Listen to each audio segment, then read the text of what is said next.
Corona. Free Abdi Ragasa. Free Sabalo Khadir. Free Gamachu Ayana. Free Shamsuddin Taha. Free Arafat Kanoromo. Free Dajane Tafa. Free Dajane Gutama. Free Johar Muhammad. Free Guyo Wario. Free Malasa Dripsa. Free Bakala Garba. Free all political prisoners. Free all journalists. Free OMN. Free OMN. We want back the internet. In the internet blockade. We want to be heard. It's a crime to kill innocent civilians. International community should condemn the killing of civilians. Canada.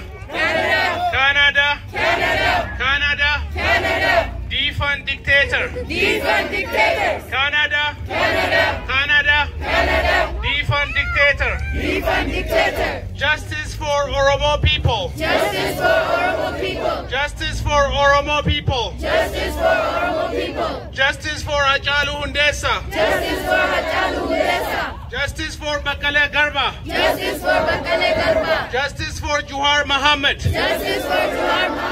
We need independent investigation.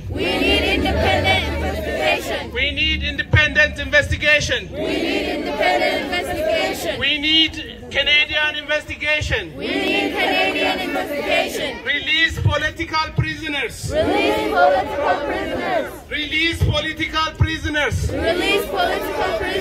Stop the killing in Wallaga and Guji.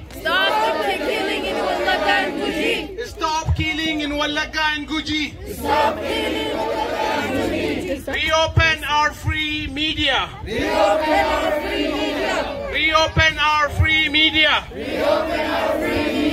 Reopen OMN. Reopen Oromia Media Network.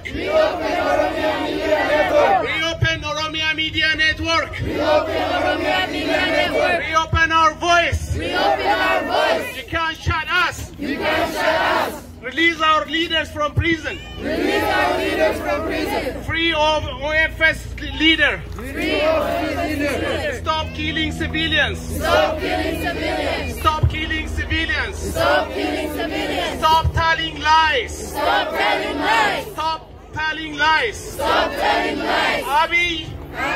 Abiy, you don't deserve Nobel Prize. You don't deserve Nobel Prize.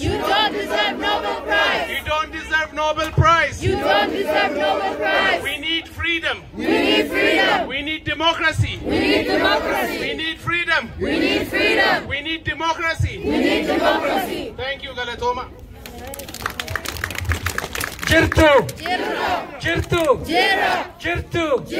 Jirtu. Free Johar Muhammad. Free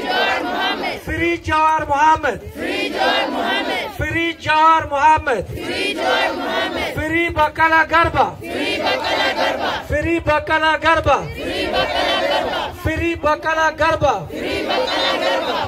Hamza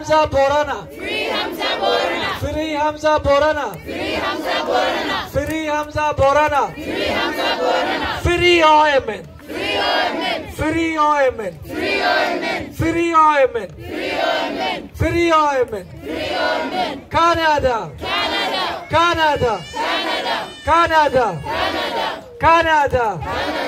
Canada. Don't support dictator government. Ethiopia. Canada. Don't support dictator government in Ethiopia.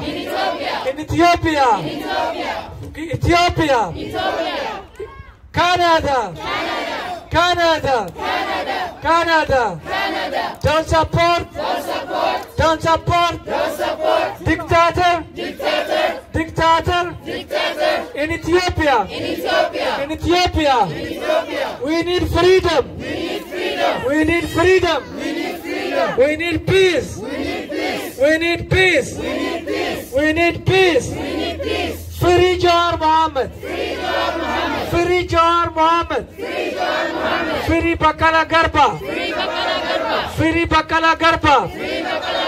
Free Hamza Borana. Free all our leaders. In Ethiopia. We need peace.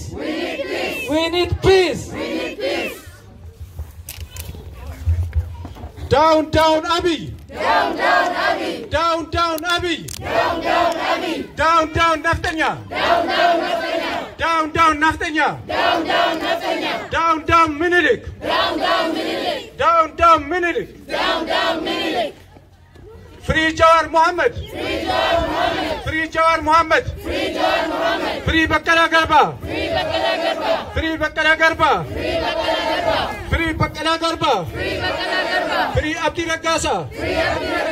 Free Abdi Ragasa. Free Mikhail Boran. Free Hamza Borana.